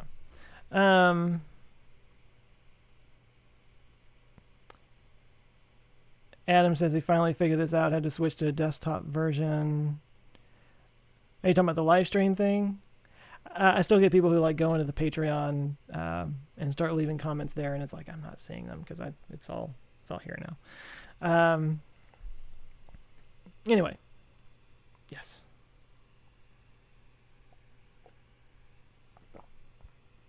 Anybody else drinking? Is it just me? Hi all. Hi Adam. Adam, yeah, like you are kind of late to the party, yo. I actually might have to start wrapping this up pretty soon. This has already gone on longer than most of these. I usually only do these for about an hour, and we're coming up on 2 hours, except it was kind of a late start because of technical stuff. Technical stuff being me, I'm stupid. Yeah. So, what else can we talk about, fellas, ladies, peoples?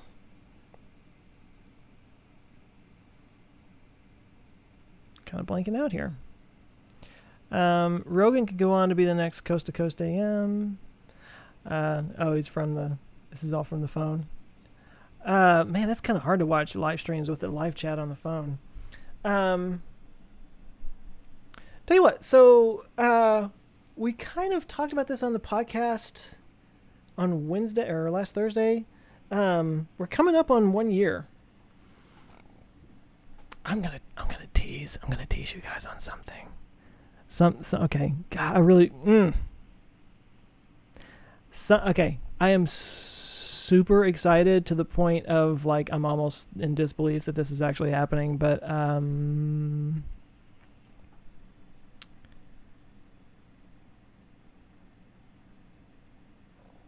no, I'm not gonna spoil it. Okay, I might be doing some traveling over the next couple of months. Our Ludicrous Future is coming up on 1 year. that we've been doing this, and I think we talked about it on the podcast the other day, but we are talking about getting together and doing a live show. Now, it has not been settled. I need to corner these guys and figure it out. I may have to do that after we get off this call, but I want to do like a live show in front of an audience, because I've followed some podcasts that have done that, and I think there's a cool energy to it. And I really do think that I especially, but us in general, we need to be better about doing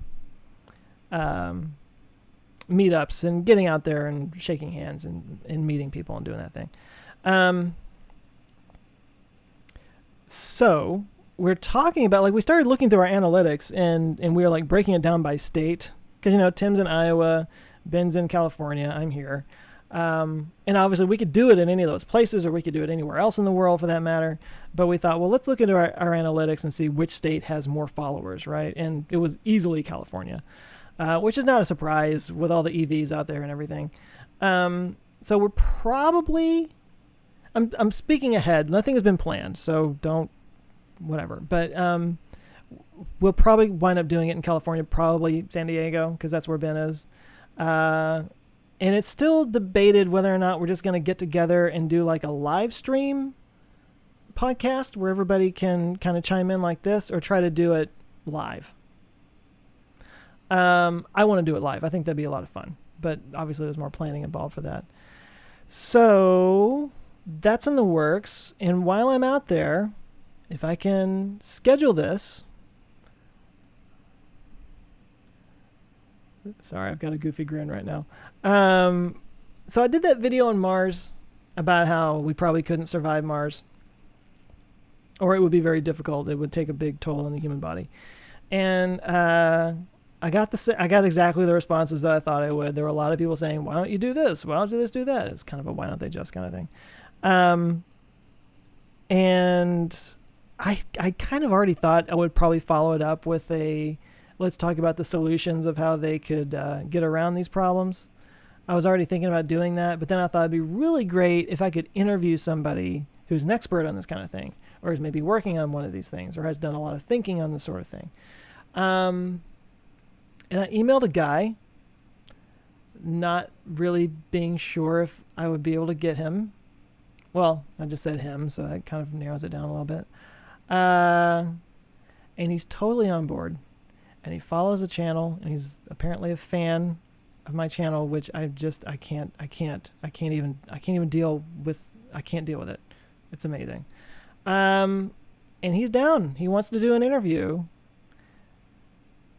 And he also lives in California, but nowhere near San Diego. So, I don't know. I may try to swing all that in one trip.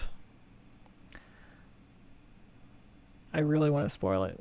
I really want to tell you guys. I'm so excited about it, but I'm trying not to count this chicken before it hatches, and I'm trying to make it a surprise. Anyway, it would be really cool. It looks like it's going to happen, and it will probably happen this month, if I can time it to work at the same time with this this live OLF. On top of that, in October, there's this thing called Vid Summit. So there's all these different video conferences or conferences for YouTubers. There was that one that we just had here in Dallas the other day. There's VidCon that everybody knows about, which I went to back in June. But Vid Summit is more of a sort of a professional kind of thing, and I've never actually been. I know a lot of people who have, and it's apparently a really great conference to go to. So it's in October, and I'm thinking I'm probably going to go to that. That's in LA. So I don't know. I might do a gathering, a meetup or something. I probably should have done that when I was at VidCon this year. I'm just terrible about planning that kind of stuff. But anyway, so yeah, a little bit of traveling is going to be happening over the next couple of months. But excited that this whole experiment I have going on with my writers is working out so far, and hopefully that won't be a problem. So, oh, I got new shirts too. The shirts, I'm not wearing one right now, but the shirts that I wear on camera for the videos. Michael, who lives in Prague, he's the designer. every once in a while I get in touch with them. I'm like, I think I need some new shirts because I'm wearing the same shirts over and over again. Also, they stink because I wear them while I'm recording and there's big bright lights and it's hot in here and I have to turn the AC off and it's summer and it's Texas and it's the second floor. Shall I continue? Anyway, they get really sweaty and they get really gross. And I don't want to wash them too much because I don't want them to fade and I don't want to, have the decals or whatever come off. So they don't get washed very often and they do not smell good. But anyway, no, I mean, in the frame of trying to sell shirts, you kind of have to wear some new shirts every once in a while. If you're wearing the same shirt all the time, the people just kind of stop paying attention to it. So anyway, no, he sent me some new shirts. I got like 7 of them today. So a whole bunch of new ones. And so you're going to be seeing some new shirts on the videos soon. So that's kind of exciting. You guys are trying to guess and nobody has gotten it yet. And I'm not going to give any more clues. And I'm going to stop singing or whatever this is I'm doing. I'm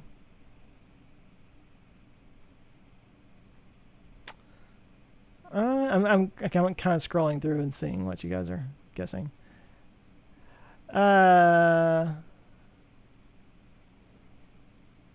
So Spinning Infinite is more or less trashed on vodka. Good for you, sir. What do I think about Randall Carlson's theory of the Great Flood 12,000 years ago? I don't know. I'm not sure. You know what I've always wondered? So I've heard, so talking about the Great Flood, there's people who, obviously there's the biblical story of Noah and the Great Flood, and you can take that with as many grains of salt as you want because it's the Bible and it's basically a religious propaganda when it comes down to it. But it also is sort of a history book, passed down through many, many generations. So, there, people talk about that maybe there was some kind of great flood, either that covered the entire world or at least covered that part of the world that, the Bible took place in, the Holy Land or whatever. And I've always wondered, and I know this is a little bit crazy, there's no evidence for this whatsoever, but the Mediterranean is kind of a weird sea. Like the Strait of Gibraltar is this tiny little isthmus. Is that the right? No. That's what Panama would be. It's the canal or whatever. Anyway, the gap between the Atlantic Ocean and the Mediterranean it's kind of weird. It's like the Mediterranean is this giant bowl that just happens to connect to the ocean right there. Well, apparently, once upon a time there was not a sea there, and the little gap that happens between Spain and Morocco or whatever it is right there in the north of Africa. It broke. It was kind of like a big dam that just broke, and that entire area did flood once upon a time. But that was like hundreds of thousands of years ago. And what I always wondered was, I think it probably happened long enough ago or soon enough that like early humans existed. And I actually do wonder if there were human settlements in that area. We do know that they came out of Africa, so they would have probably come up through there. So there probably were human settlements in that area if it happened early enough that humans were around. I'm sure that the scientific consensus is that it was like way before humans existed, especially modern humans existed. But if it didn't, let's just say it didn't, then it could have happened in early modern humans, if that makes sense. There might have been settlements there, and it might have flooded that whole region, and then the story just got passed along through the generation. Like it was such a cataclysmic event that it just sort of got passed down through oral history for maybe 100,000 years before it got sort of codified and written down in the Bible and as the flood. And that would also explain why there are flood myths in other cultures around there. I've always wondered about that. Maybe this is what you're talking about. I don't know. I'm not familiar with his specific theory. So Earshot's asking, am I happy? Where do you see yourself in your brand 10 years from now? Oh, good Lord in heaven. Yes, I am happy, actually. And this is probably the first time in my life when I could legitimately say that. I did some years in therapy, and I am not ashamed of that. I think everybody should. I think I think mental health is more important than physical health. I've said this before. I will keep saying it. Mental health is more important than physical health because your mental health affects other people. Not just other people that are around you right now, but temporally through time, generationally. Like there are issues in my head that came through my mom that were put there through her mom. My grandmother passed away a few years ago, and I loved her. She was my grandma, but she didn't spend any time in the therapist chair. Let me tell you that. She had some issues, and those issues got handed down to my mom, and my mom kind of filtered them down into whatever her issues became, and she passed those on to me. So I think mental health is really important, and where I'm going with this was like the first time I was at a therapist, or the first therapist I guess that I worked with. I remember she flat out asked me that question. She said, "What makes you happy?" And I sat there and I was like, and I could not think of an answer to that. To save my life, I could not think of like what makes me happy. And that, I felt like that was a real, I don't know, wake up call, I guess. Like, wow, how can I possibly be happy when I don't even know how to make myself happy, you know? But I've read a lot of books, and I spent a lot of time thinking about that kind of stuff. And I've listened to a lot of podcasts and watched a lot of videos and done a lot of meditating and seen therapists. And now I'm in a place where like this, I mean, I was thinking the other day, it's been 18 months since I had a job, you know, like I don't work for anybody. I get to do this, and I'm so lucky. So yes, I am happy right now. As for where my brand and myself will be 10 years from now, that's a really good question.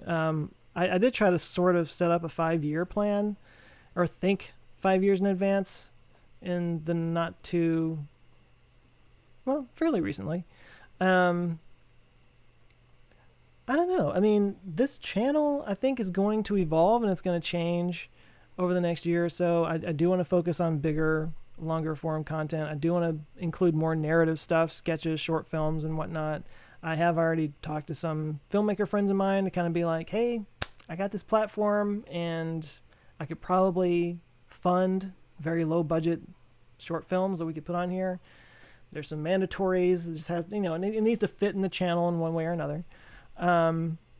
So I could see the channel kind of becoming that, and I would love for that to be a springboard into doing the kind of stuff that I've always wanted to do, like feature films and narrative, and maybe get me some screenwriting work again. So this, I don't know, this is going to change in some way over the next 5 years or so. I also would like to branch out and maybe create sort of a network of channels, possibly. I think that's what people tend to do when they get to 1 million or so. I'm thinking I might hit 1 million by spring or summer of next year at the rate that things are going right now. We'll see. But it's so funny. Like 10 years just seems like forever right now. I know it's not, but yes, I am happy, and I think things are good, and I think the future looks bright. So I'm happy for that. So, not having a job makes Joe happy, says Sawyer. Yes, it does. Not having to spend 8, 9, 10 hours a day making money for somebody else and putting off the things that I want to do and that makes me feel fulfilled. Yes, that makes me happy. I encourage everybody. If there's a side hustle that you've been putting off, do it. Get started. Oh my God, I have to vent for a second. This thing that I went to the other day, that marketing conference, and then I'll start to kind of shut this down.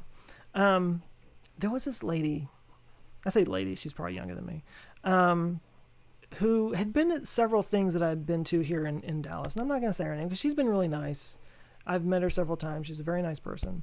But I'm talking for like the last 3 years, I've seen her showing up at some of these gatherings and stuff. And anyway, we're talking. We're kind of in a little group, and it just suddenly occurred to me, like, I don't know what she does. I'm she has a YouTube channel or if she's doing this for a company or whatever. And so I asked her, and she was like, well, I've got an idea for a YouTube channel, and I'm still sketching out this, and I'm planning that and everything. And I was kind of like, I was probably pretty rude, to be honest with you, but I was very direct with her, and I was like, are you telling me you haven't actually done anything? And she was like, well, I mean, I'm planning this and I'm doing that. And that I've decided, or I've realized, that's like my biggest pet peeve. That is such a pet peeve of mine, is when I talk to people and they're like, well, I'm planning on this and I'm thinking about that. It's like, especially if it's YouTube, if you've been working on starting a YouTube channel for a year or 2 years, you're probably not going to do it. You're just probably not.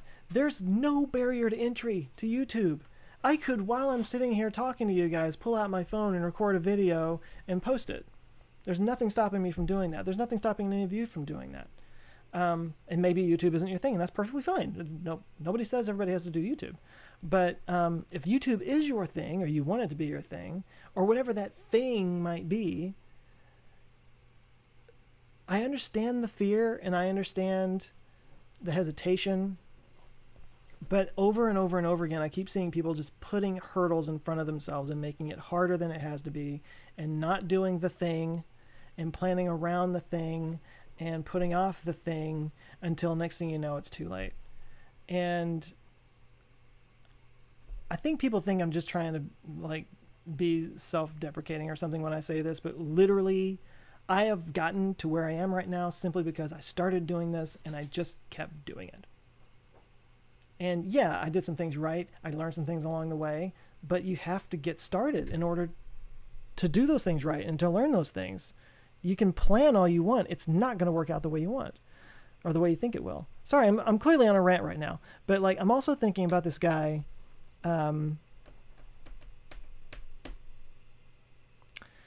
It's this guy named Sam that I worked with at the Dallas Morning News for 12 years. He's quite a bit older than me. He's in his 60s. I wouldn't call him a father figure necessarily, but he's a very good friend, and I care about him quite a bit. As long as I have known Sam, he has been dealing with a certain type of cancer. I couldn't tell you what kind it is, but apparently it's kind of rare. Like, it doesn't respond to any chemo. He calls it death by 1,000 cuts. Like, he has had part of his liver removed. He's had his thyroid removed. He's had part of his lung removed. Like, it's basically this type of cancer that will just kind of keep popping up in various places. And the only thing you can do is either zap it with radiation if you can't do surgery on it, or cut it out. And he has just had all these surgeries. And it's just this thing that he's just been living with this whole time. In fact, I think the last he was telling me that he is now officially the longest living person with this specific type of cancer, and he's got really great doctors down at MD Anderson in Houston. He goes down there. He basically has an apartment down there that he stays with some people when he's down there. Sam helped me out quite a bit with Canker Boy. He's a designer, and he helped me out with Canker Boy, and he had all these ideas for products that he wanted to do. One of them was like this special kind of dog leash for multiple dogs. It was that he just kind of worked out. He's just got one of those minds. He just kind of worked out this idea. Another was just a little toy thing that you could put on a bag that sort of helps balance it. I mean, it's just little stuff, but people buy all kinds of crap, right? There's no reason why he couldn't have done something with these ideas, except he just kept putting it off and kept putting it off and kept putting it off. And the whole time that I was working at the Dallas Morning News, there were layoffs constantly. I don't know how I survived all of them. Somehow I managed to leave on my own terms. But literally like 6 months after I left, my entire department was canned. But he got to stay. He got moved into another department. And earlier this year, let's say April or so, he finally got the axe, which is basically a death sentence for somebody who has cancer to not have health insurance. And he came to me and we had lunch, and he was in that sort of panicky state where it's like he was all over the place. He was like one minute he was like, oh no, it's gonna be fine, I've got this, I've got that, and then the next minute it's like, you've got to help me, and I'm like, oh, okay. And the funny thing is, I actually offered him Cankerboy. I was like, you can just take Cankerboy because I don't have time to deal with it, and it could grow and it could make a lot of money if somebody had the time to put into it. But no, he was like, no, I need a full-time job with benefits and everything. And I'm like, well, I can't really help you with that. He was like asking me to help him find a job, and I'm like, well, I'm not really in that game anymore, so I can't really, I don't know. But I have all this frustration with him because I remember at one point being like, dude, just set up a store on Etsy. Just start there. Just set up a store, or put it on Amazon. Like, you could put it anywhere. He could have been selling these ideas and making them himself, or find some manufacturer. Like, there was a way to get there, but he kept saying, no, I need to patent it. I need to patent it first. And the reason why he felt like he needed to patent it was because he said that's the first thing they ask on Shark Tank.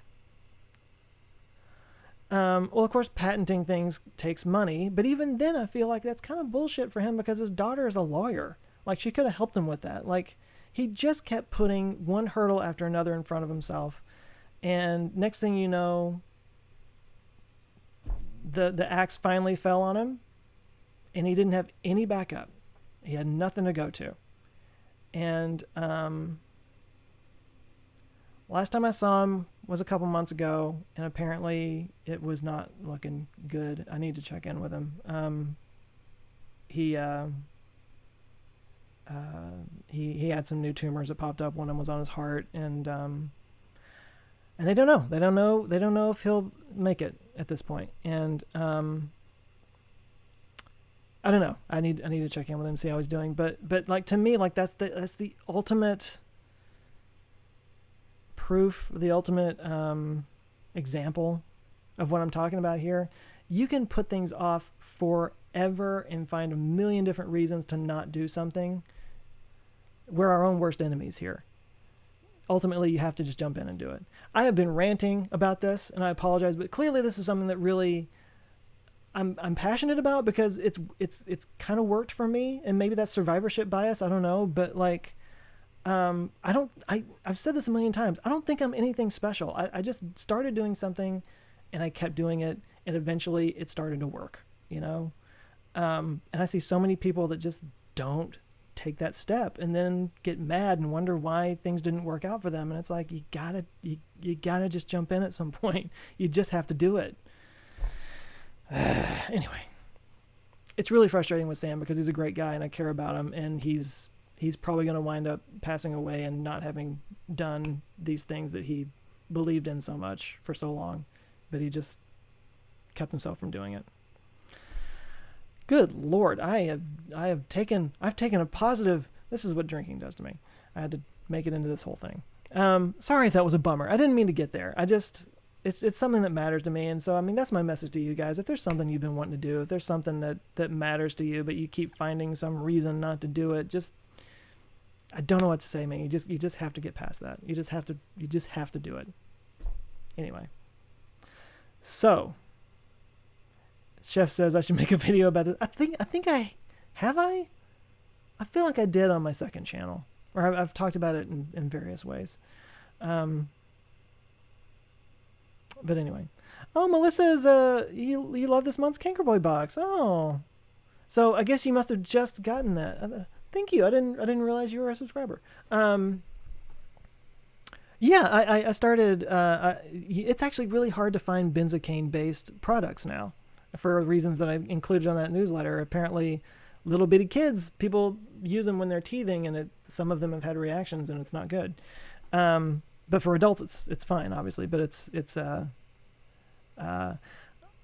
I really do want in the next year or so to start creating more Cankerboy products like pain, dental paste, toothpaste, mouthwashes, that kind of stuff. I want it to be a whole system. I think that'd be really cool. But thanks for that, Melissa. I didn't know that. That's very cool.